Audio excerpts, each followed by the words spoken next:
Let's imagine 20 years passed.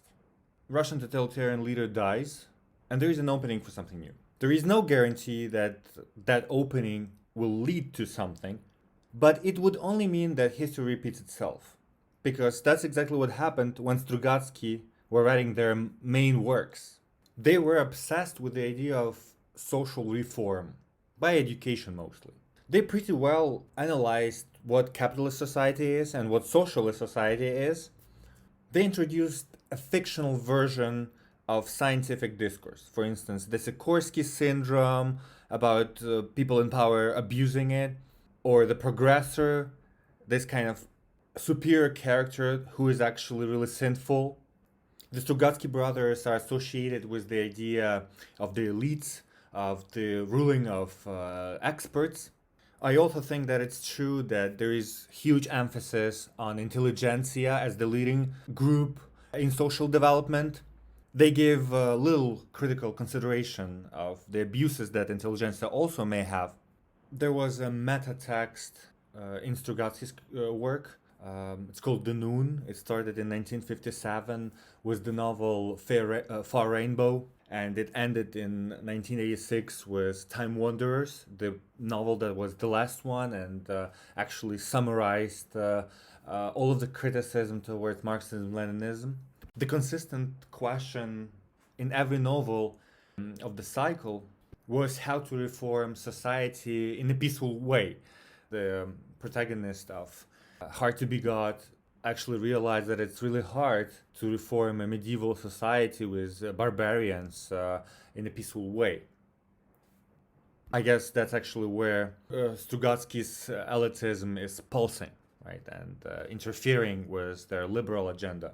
So, in all novels of the Noon, Strugatsky are looking for a better, new human that will create this utopian society of intelligentsia at the top. I think it's safe to argue that you can find reminiscences of this problem in almost every novel. The most spectacular example is in the Roadside Picnic, where the protagonist jumps over hoops to get to the machine of desires to save his daughter, but in the process, he sacrifices another life, and facing the machine, he actually forgets about his egoism.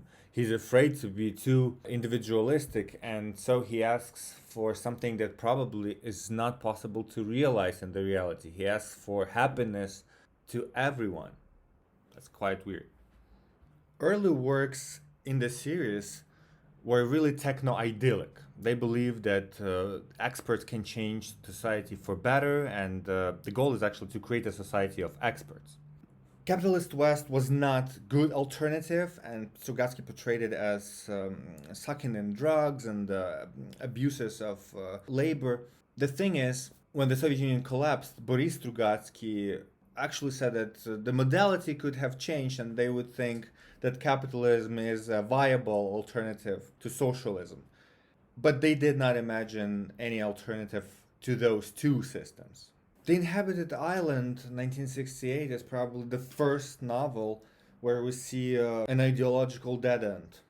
Two approaches to social reformation come into contact with a totalitarian society, and they both fail in certain way. We learn that Maxim fails because he's too naive, and he tries to reform the society from grassroots, while we also learn that Komov is another type of an abuser of power, and because of his choice, lots of people have to suffer because of the torture that exists on the planet. Special towers that create pain among intellectuals. Certain allegory, of course, to ideological persecutions. There is also a liberating feature of Strugatsky's philosophy, is that the definition of intelligentsia is not determined by the social standing. It's determined by self-definition, by the choice of a particular worldview. And worldview in Soviet Russian is the synonym to ideology. In their late works within the series of the Noon, like the Beetle in the Anthill and Time Wanderers, we see a different tendency to see intellectuals as self-identified, as different, and threatened by the hegemony and the majority. Strugatsky do not believe in the majority rule, and for them, knowing whether 73% support some policies or not would not create any scientific criteria in sciences. The contemporary human is evil to them, with a possibility for reformation, but this is always questioned since we don't see any positive reform within the world of the noon. And so there is this combination of no trust to majority, but at the same time, the utopian impulse that kind of changes into self-critical understanding of what utopia is. Time Wanderer seems to be about this new human appearing and from the underground of totalitarian culture. But actually there is no excess because this new culture is separated from what we know. So basically the only way to learn something superior to the existing two societies is to just abandon them, to become different, to become an intellectual just by this position of being outside and not accepting the majority role. There should be something emancipating for a Soviet subject in this harsh opposition to the masses. However, this is exactly what creates problems for today's understanding of the role of intelligentsia. Strugatsky's new human is superior in knowledge. In the Inhabited island, Maxim is basically a superhuman with a more advanced body.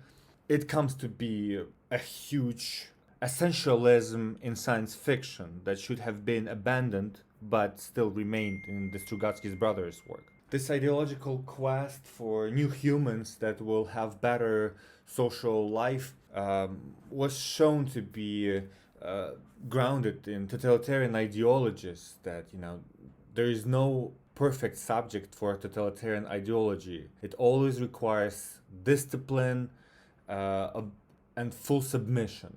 Any ideology, even elitist, usually tries to be universal and eternal in time. And only by the analysis you can see that there is something going on, contradictions are popping up.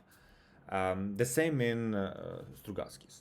From 1957 to 1986, the Strugatsky brothers changed a lot, and you should expect that if you ask someone what kind of book they like from Strugatsky, you can determine what's their worldview, ideology, right? And the early books actually are more associated with totalitarian utopia, while late works are actually about deconstructing class as essentialist concept.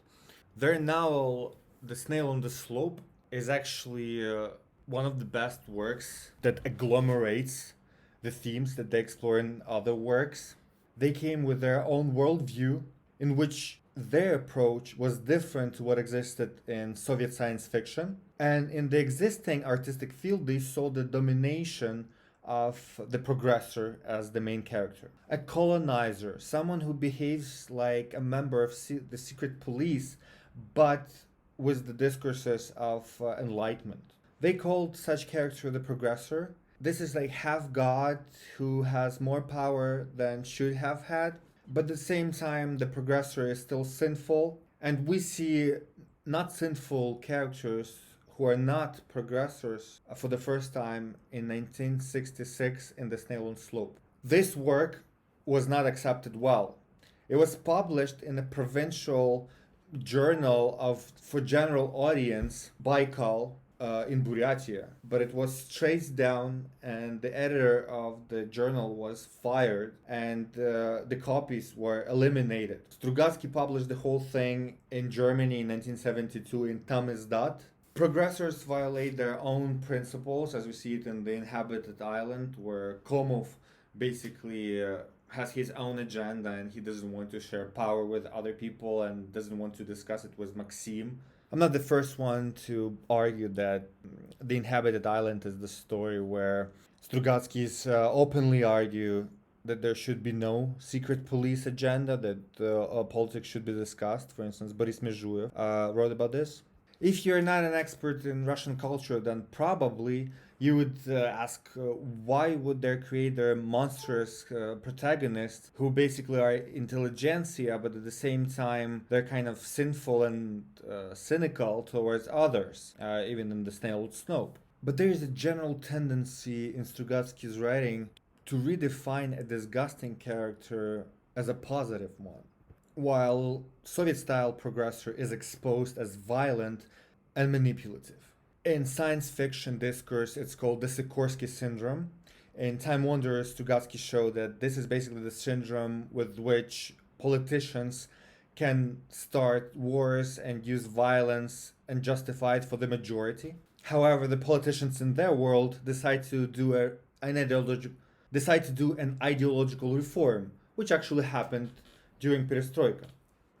The novel Time Wanderers was written in 1985, and this suggests that the vibe of Perestroika was already coming in. In Time Wanderers, Strugatsky deconstructs the secret police called Komkon. They reinvent a different organization called Komkon 2, and this is actually a reference to Eurocommunism, the organization of communists in the world. You can Google this abbreviation, this is what it is.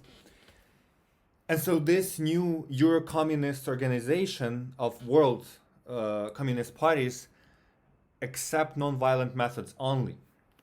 It becomes a legal fact that the abuses of power by progressors led to murders, like it was with Sikorski, who killed Leva Balkin in a previous novel in the series, in the Beetle in the Anthill.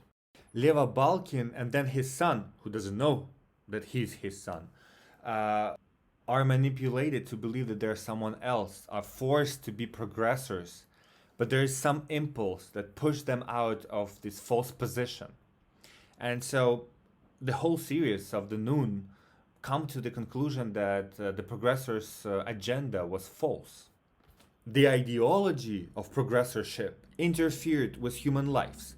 And it's not common for every society to have problems like this. These problems are actually really modernistic. The Snail on Slope is a really interesting exercise in different type of scientific imagination for the Strugatsky brothers. I'm saying this because of their bioengineering project that overcomes patriarchy. In the novel, there is a mystery of dead people walking around and catching women in the forest.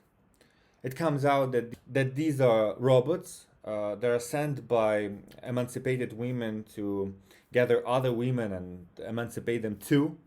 These women advanced technology, but not only robots, but also bioengineering.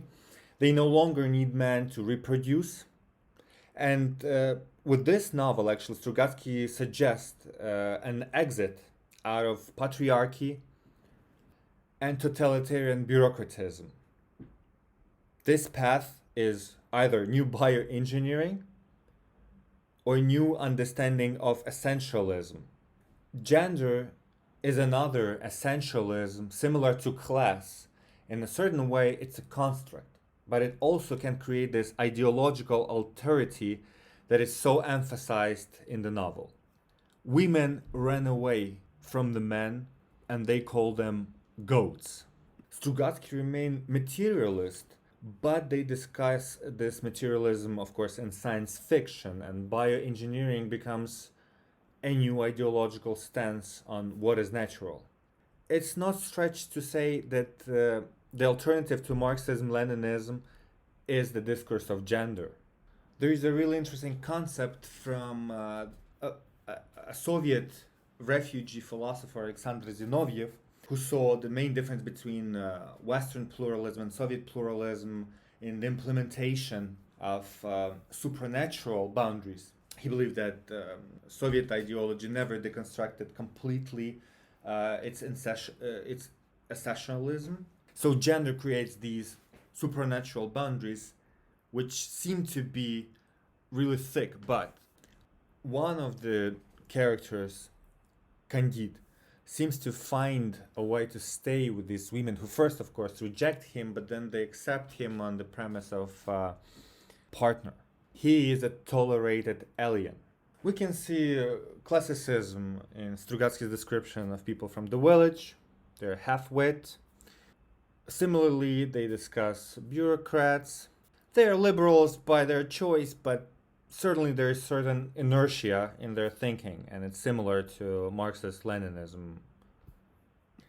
The happy ending for Candide, who is accepted in this female superior society, happens only because of a female character, Nava, who he thinks is just a naughty girl from the forest, but she thinks he's her husband, so she wants to protect him.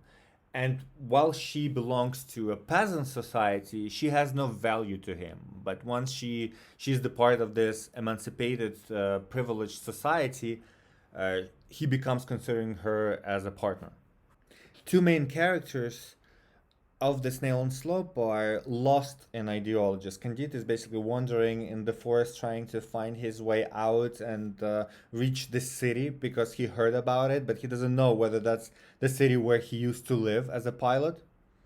The other character, Peretz, is actually someone who came to study the forest, but because of bureaucracy, he has no access to it, and once he gets there, he does not understand what's happening.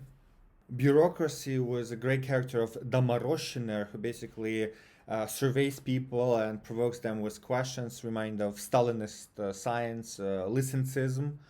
Forest is the unknown, and nobody cares that it's unknown. It's violated and used in a really crude way as resource.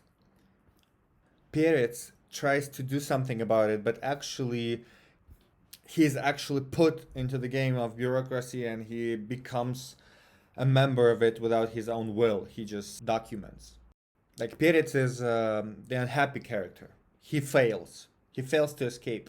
The world in the forest and outside the forest is full of cruelty and inequality. Although the setting is really dark, it was common for the second wave of science fiction of the Soviet Union, and it suggested possible getaways out of this dystopia. The example of women who ran away from patriarchy, from stupid old village men, and created their own state, which became technologically superior. It's a really interesting example of the runaway from totalitarian ideologies into the ideology of gender. Women ensured their independence by technology. Besides using robots to collect women around the forest, they also invented parthenogenesis. Basically, they can reproduce as plants by separation of a piece. So their republic within this forest is a biological state. Women are reproducing women, and there is a particular place for everybody in this hierarchy. When Candide comes accidentally to their republic, they actually accept him with aggression and call him a goat as well. But he decides to stay with them. And he thinks that they're the only hope for him. He does not want to return to the villagers. He does not want to return to his civilization of bureaucrats. He just believes that they have better ethics.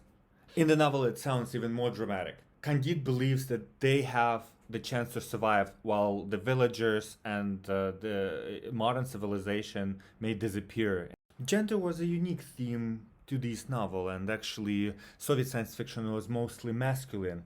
The escape from masculinity, from patriarchy, not just by women but also by Candide, suggests that there is a possibility for social reformation by reapproaching this essentialism of gender. Maybe thinking, what is the role of man, of an intellectual man, an intellectual female, in creating an equal society? Candide, who is usually seen by literary critics as a sympathetic character, actually rejects Nava, his future wife, partner, before that.